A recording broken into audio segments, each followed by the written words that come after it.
Assalamualaikum warahmatullahi wabarakatuh. Selamat siang. Saya Cinta Meliana. Dan saya Aurelia Beril. Saya Dinda Intan.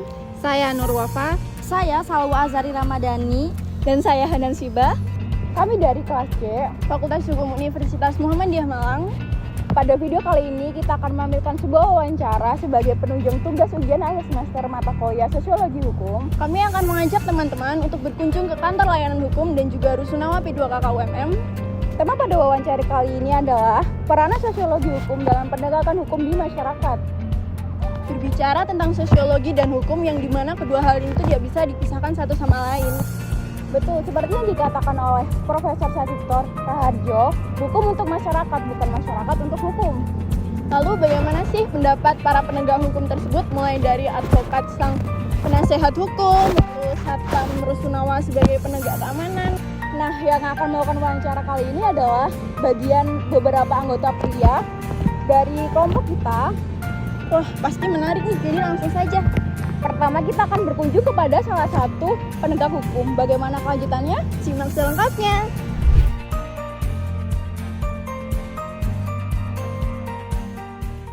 Di samping kita, di sini sudah ada Bapak Da Silva Aris Syaputra yang mana beliau juga alumni Fakultas Hukum Universitas Muhammadiyah Malang. Saya bacakan CV singkat yang terlebih dahulu. Beliau ini seorang sekarang menjabat sebagai pengelola kantor layanan hukum, dan juga beliau pernah bekerja jadi paralegal dan juga konsultan hukum. Beliau lulus pada tahun 2020 dan beliau juga pernah menjabat sebagai Ketua Senat Fakultas Hukum Universitas Muhammadiyah Malang. Langsung saja ke beliau. Untuk tugas sosiologi hukum, nah, terkait dengan sosiologi hukum, Bapak sebagai sarjana hukum juga dan juga sebagai pengelola kantor layanan hukum lebih tepatnya, itu bagaimana peran sosiologi hukum dalam pekerjaan Bapak sekarang? Kalau saya sih sederhana aja ya. Berangkat pada prinsip atau pendapat dari Habeas Societas, di mana ada hukum di situ ada masyarakat. Jadi selama pengalaman saya bekerja di layanan konsultasi hukum atau di konsultan hukum di wilayah pemerintah daerah, semua hukum yang ada, hukum yang berlaku yang sekarang secara teoritis dulu kita pelajari saat kuliah, sebenarnya nggak jauh berbeda dengan apa yang nanti kita dapatkan di masyarakat. Nggak jauh apa yang semuanya ini mengat kayak hukum perdagangan prestasi, perbuatan melawan hukum, semuanya ini berkembang sesuai dengan dinamika masyarakat. Dulu katakanlah kerugian ini hanya sebatas penipuan, dulu kerugian hanya sebatas ganti rugi atau tidak membayar utang. Sekarang dinamikanya telah berkembang. Semua perkara yang datanya lawan prestasi, karena dinamika masyarakat bisa bergerak ke perbuatan melawan hukum, PMH. Jadi kayak sekarang ini yang lagi berkembang kayak utang piutang. Yang awalnya utang piutang ini kan perdata. Semakin berjalannya waktu, ternyata masyarakat ini banyak menghendaki bahwa supaya ada pressure keras kepada orang yang hutang ini karena tidak mau bayar segala macam itu, dilarikan hukum ini ke arah pidana. Nah, ini perkembangannya sosiologi hukumnya di sini. Jadi hukum sekarang ini ya sudah benar-benar sesuai dengan tracknya untuk mengarah kepada perkembangan masyarakat keseluruhan. Oh ya, ini kita kan belum paham nih. Kalau untuk pengadilan pasti kita paham tentang persidangan, terus di DPRD sebagai legislator dan sebagainya. Kalau untuk kantor hukum atau kantor layanan hukum ini fungsinya itu seperti apa? Sebenarnya sama kayak ini ya, sama kayak kantor-kantor law firm pada umumnya. Yang kita pekerjakan, yang ayat yang bekerja di sini, itu ya kebanyakan sama pengacara semua. Hanya begini bedanya. Berkembangnya, jadi kita lihat jasa konsultasi kantor hukum ini, kantor hukum yang sebagai naungan pengacara. bagi kantor hukumnya sebagai bisnis. Ya, perkembangannya di situ. Jadi kantor hukum yang ada yang isinya pengacara semua, memang asosiat dan segala macam itu yang memang disitulah naungan pengacara semua. Jadi pengacara yang ada di sana terlibat semua, atau orang-orang yang ada di kantor itu semua itu yang terlibat semua dalam proses beracara semua. Hampir sama dengan kantor pengacara as a business. Kita hanya sebagai operator. Orang-orang yang ada di dalamnya benar-benar yang pengacara. Cuman ketika ada kasus yang masuk itu dibagikan sesuai dengan plotting-plottingnya masing-masing. Contoh ada kasus pidana, berarti pengacara yang memang spesifikasinya di kantor itu untuk pengacara ya pengacara. Pengacara pidana ya pidana jalan. Perdata ya perdata silahkan jalan. Tata usaha negara silahkan jalan. Nah di situ saya sebagai operatornya. Saya yang ngelola kantor ini, jadi nanti awal pertama ketemu klien, nanti klien yang diarahkan kepada siapa, itu tugasnya saya. Dan sama seperti bisnis pada umumnya, jadi namanya kantor hukum as a business, itu nanti sustainable pembangunannya, bertahan, atau pembangunannya berkelanjutan. Begitu. Berarti yang lebih dekat dari masyarakat ini adalah Bapak sendiri ya? Jika masyarakat ada keluhan apa harus ke Bapak dulu yang Betul. Menyalurkan ke lawyer pidana. Betul. Gitu. Nanti, ya, jadi kan begini, biasanya masyarakat atau calon klien ini dalam menyampaikan permasalahannya ini nggak langsung secara detail, nggak langsung secara konkret. Oh ini masalahnya sama ini segala macam. Enggak. Jadi secara umum dulu, ditangkap permasalahannya ini adalah ini uang prestasi, ini PMA, ini pidana, ini pembelaan, ini penipuan, ini waris dan segala macamnya. Baru nanti secara spesifik saya akan mengarahkan kepada pengacara yang sesuai dengan kompetensinya. Misalnya si ini mengalami menangani kasus waris misalnya. Nah orang yang calon klien ini permasalahannya waris sesuai kan dengan itu. Ditemukan untuk dibahas lebih lanjut bagaimana strategi dan segala macam. Termasuk tidak berhenti di situ, termasuk saat pembahasan perkara penanggalan nomor surat dan segala macam itu nanti jadi tugas dan kewenangannya si operator dari kantor. Jika mungkin ada masyarakat ini yang mempunyai suatu kasus, tapi kasus itu bisa dipidanakan, dipidana juga diperdata. Terus kalau pada situasi seperti itu, terus kantor sebagai kantor layanan hukum itu bertugas bagaimana? Mencari jalan yang terbaik, mencari jalan yang sekiranya dikehendaki si klien ini apa. Off the record aja ya, kalau misalnya mau dikat aja. Ya namanya soal bisnis, pengacara. Cari mana ya potensi jalan uangnya. Kalau dipidana, besar kasus penipuan atau penggelapan atau hal-hal yang sifatnya kerugian secara materi.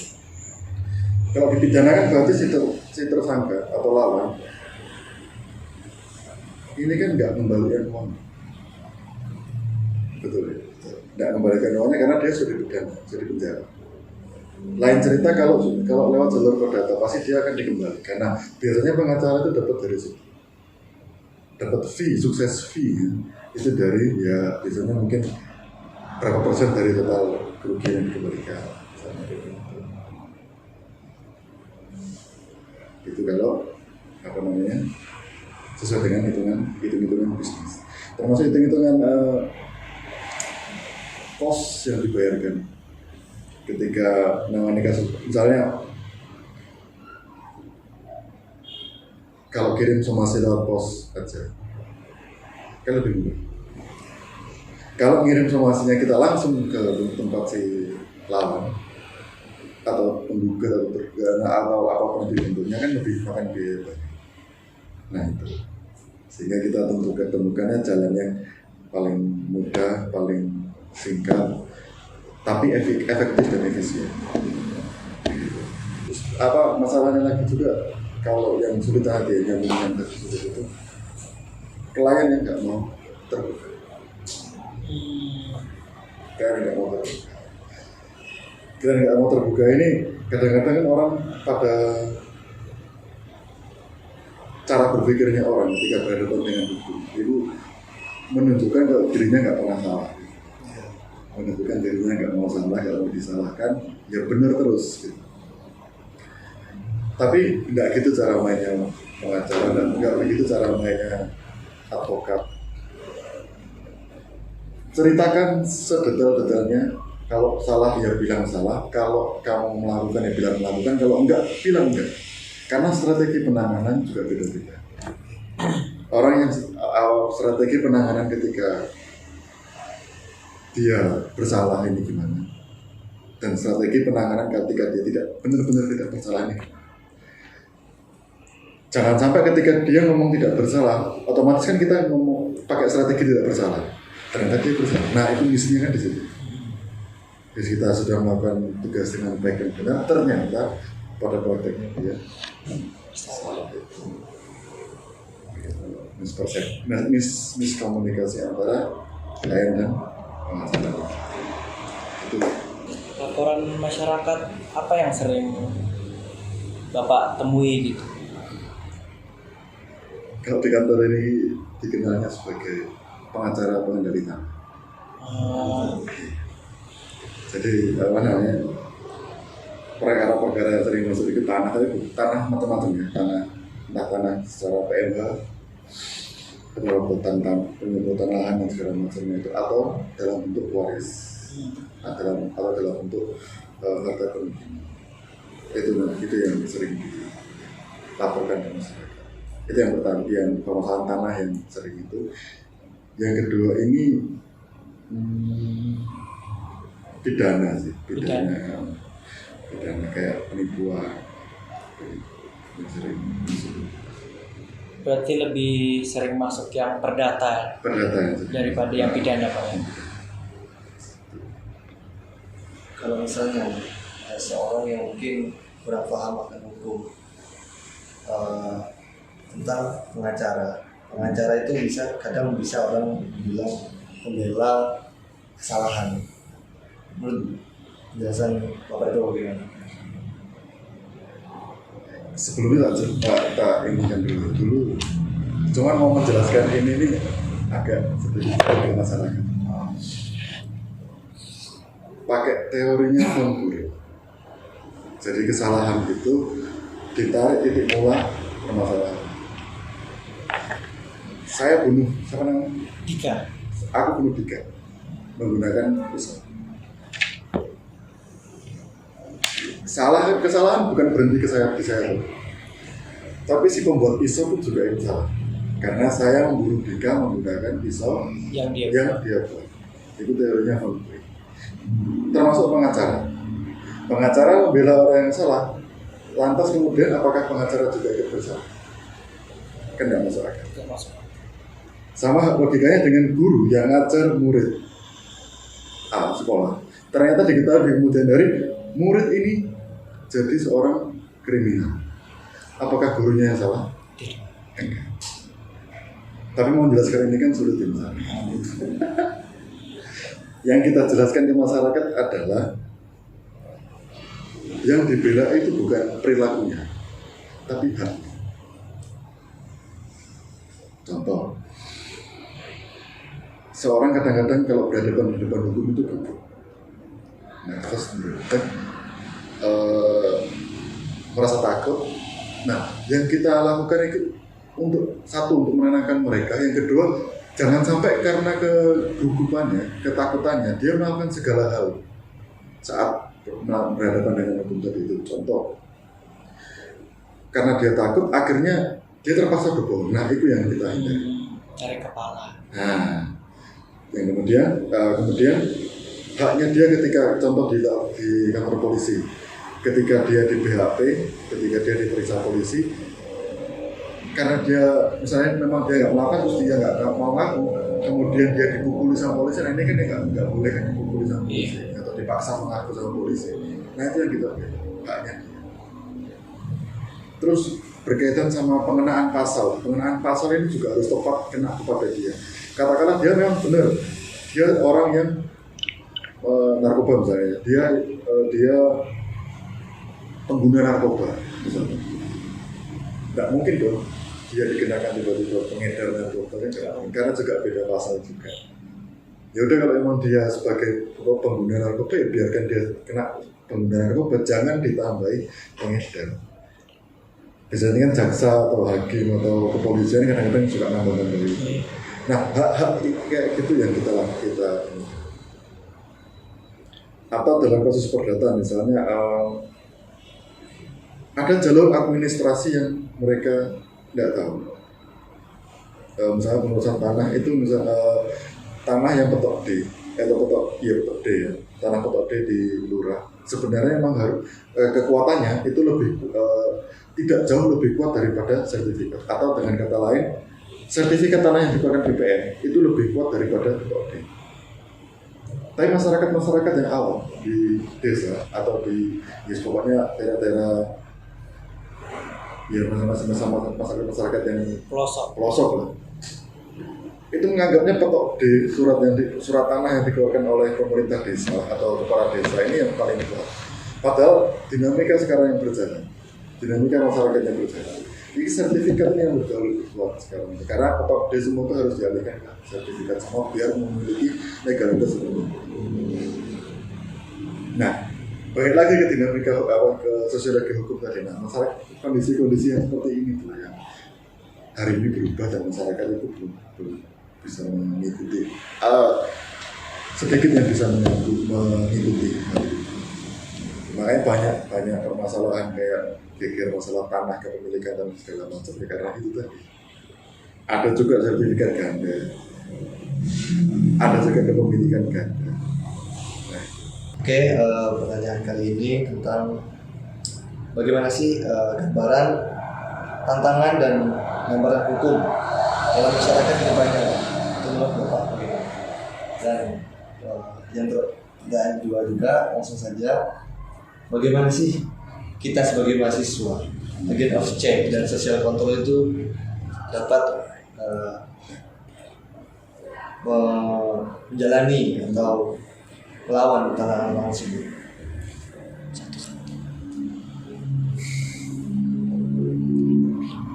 Banyaknya masyarakat, banyaknya pertumbuhan penduduk, itu juga tantangan yang paling besar.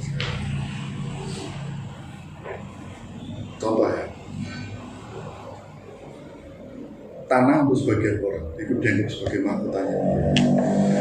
Tanah, kepemilikan tanah, batas tanah ini geser sedikit aja, itu geger satu kampung. Secara pengalaman saya, tanah geser sedikit aja itu geger satu kampung. Nah sekarang dengan kondisi penduduk yang sekarang ini, belum lagi di tahun mendatang, tahun berikutnya dan segala macam, kedepannya ini masyarakat semakin banyak, dan tentunya penggunaan lahan, penggunaan tanah kan juga semakin menyempit nanti. Nah ini sebagai tantangan juga, bukan hanya dari penegak hukum, tapi dari pembuat kebijakan semuanya juga akan ini. Pernah tahu ius constituendum kan? Hukum yang akan berlaku mendatang. Hukum yang berlaku mendatang ini harus perlunya untuk membaca potensi-potensi permasalahan ini. Jadi kalau aku berkaitan sama teori ini ya, teori tujuan hukum, kepastian, keadilan, kemanfaatan. Saya pikir untuk kedepannya nanti itu sudah nggak lagi ngomong soal keadilan dan kepastian lagi, tapi ngomong soal kemanfaatan. Cari hukum yang benar-benar manfaat bagi masyarakat. Karena ngomongin soal keadilan, masyarakat ini banyak dan makin sulit kita untuk mencari keadilan. Gini, mustahil menyenangkan semua pihak. Sekarang pihaknya banyak itu. Untuk kedepannya, pihaknya makin banyak. Kepastian hukum. Kalau kita ngomong soal kepastian hukum, berarti hukum harus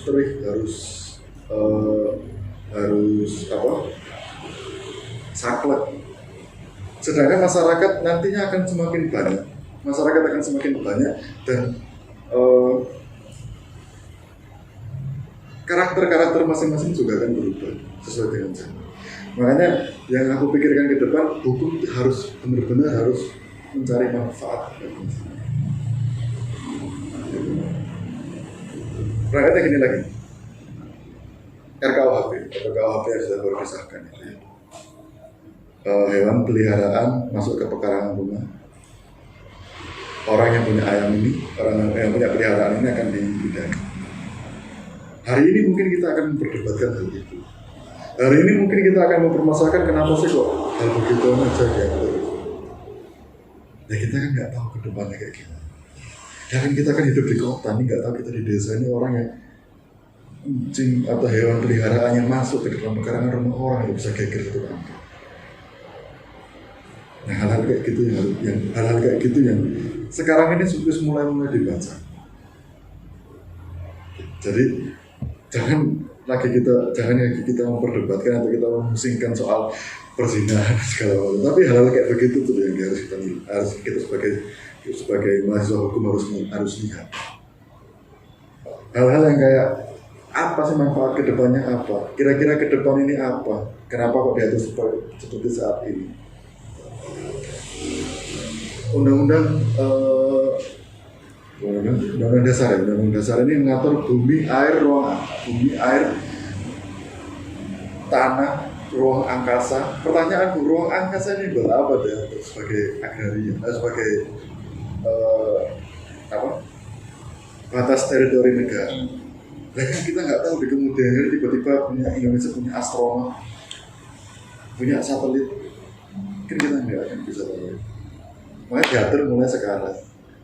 Dan ke depan ketika ada apa-apa nggak gelagapan. Kalau ada gelagapan ini bahasa Indonesia nggak kebingungan, nggak lagi tambah suara peraturan.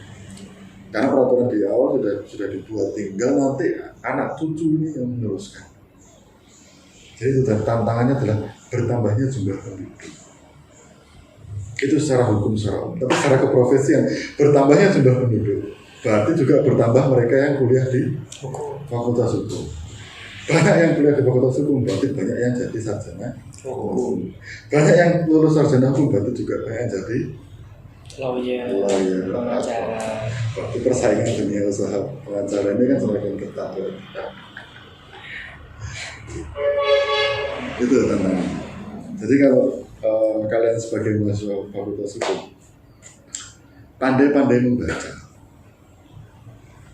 kalian sebagai agen of change atau agen apapun itu namanya, pandai-pandai membaca. Bukan hanya membaca secara teoretik ilmu pengetahuan, tapi membaca kondisi-kondisi yang ada sekarang. Membaca peta-peta yang terjadi sekarang. Baik peta secara perpolitikan, karena politik memang cakutannya sama hukum, meskipun berbeda keilmuan, tapi ada banyak cakutannya. Membaca perkembangan ekonomi global, membaca isu-isu hukum yang sekarang ini terjadi. Kalian kaitkan, kalian benturkan dengan keilmuan yang kalian punya. Dan solusinya seperti ini. Membaca peluang-peluang ke depan lulusan sarjana hukum ini menjadi apa? Membaca potensi-potensi ke depan, permasalahan-permasalahan. Kalau diatur ini peraturan muncul, kira-kira untung ruginya pro kontranya apa ke depan? Kira-kira apa yang terjadi di balik layar pembentukan peraturan ini? Apa yang menjadi concern utama daripada peraturan yang dibuatnya? Itu yang dijadikan, itu yang harus kalian baca.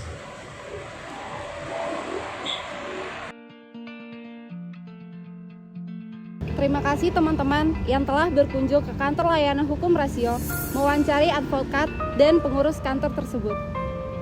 Telah kita saksikan pendapat dari seorang penasihat hukum yang notabene dekat dengan masyarakat pada umumnya. Selanjutnya, kita akan mewawancarai seorang security atau satpam, yakni salah satu satpam Rusunawa P2 KKUMM. Seorang satpam sebagai penegak keamanan pastinya memiliki ketegasan dalam menjalankan aturan-aturan yang dibuat oleh atasannya. tentunya dalam menjalankan tugas. Perlu yang namanya ketangkasan dalam penegakan hukum yang ada. Bagaimana kelanjutannya? Langsung ke tempatnya aja ya. Dan berikut selengkapnya. Di sini kami akan mewawancarai seorang satpam selaku pihak keamanan di Rusunawa ini tersebut. Berikut saya bacakan sepintas biodata dari beliau. Beliau bernama Pak Diki Bahari, berasal dari Malang dan pendidikan terakhir dari SMA. Selanjutnya bisa ditonton wawancara. Apa saja peraturan yang diterapkan pada penjagaan Rusunawa P2KK ini, Pak? Kalau bagi kami selaku Satpam UMM terlebih yang ada di Rusunawa satu ini, bahwasanya kami Satpam UMM ini adalah tupoksinya satu penjagaan dan kedua patroli di wilayah Rusunawa 1. Lanjut. Terus apa saja kendala yang pernah Bapak temui di Rusunawa P2KK ini? Selama kami berjaga di Rusunawa 1 ini tidak ada kendala yang terjadi sama sekali. Semisal ada kendala yang terjadi, Pak? Semisal ada kendala yang terjadi itu kalau bagi kami minim. Kenapa? Karena di Rusunawa 1 ini ada beberapa bagian yang dimana bagian tersebut untuk meminimalisir adanya kejadian lolosnya teman-teman, salah satu contoh mahasiswa atau mahasiswi. Karena satu di Rusunawa ini ada pihak pembinanya, pengurusnya, panitianya, dan terakhir kami selaku keamanan di Rusunawa 1. Misal ada anak yang melanggar atau ada kendala, itu siapa aja yang memberi sanksinya? Bisa mungkin dari pihak keamanan atau mungkin dari panitia gitu. Kalau terkait masalah sanksi itu yang lebih yang bisa memberi sanksi itu dari pihak pengurusnya Rusunawa 1. Ya. Kalau dari kami tidak bisa memberikan sanksi secara langsung kepada yang bersangkutan.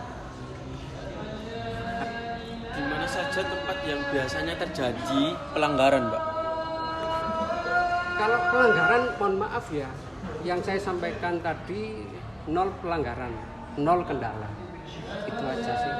Pak, mohon maaf. Ya, kayak semisal kan itu mungkin ada kayak anak yang bawa rokok atau bawa benda-benda tajam terus lolos dari pengecekan. Itu semisal kayak ketahuan, itu gimana?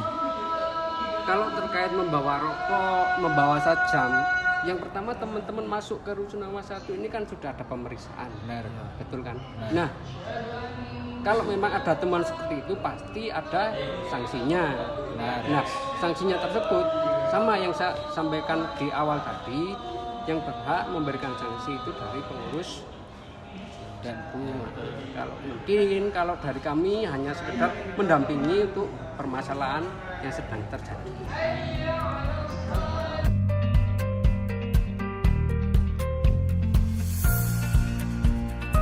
Wah, tidak terasa kita berada di penghujung acara.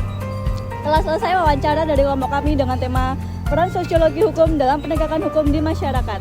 Maka dari itu dapat disimpulkan bahwasanya seorang penegak hukum yaitu seorang advokat yang pastinya adalah seorang sarjana hukum ataupun seorang satpam sebagai penegak keamanan di suatu tempat pastinya paham akan kondisi-kondisi tertentu dalam ranah pekerjaan mereka masing-masing. Dengan ini kami ucapkan terima kasih banyak bagi para pemirsa yang telah menonton video ini. Semoga bermanfaat bagi kami dan juga pemirsa semua tentunya. Kami pamit undur diri. Wassalamualaikum warahmatullahi wabarakatuh. Dan sampai jumpa.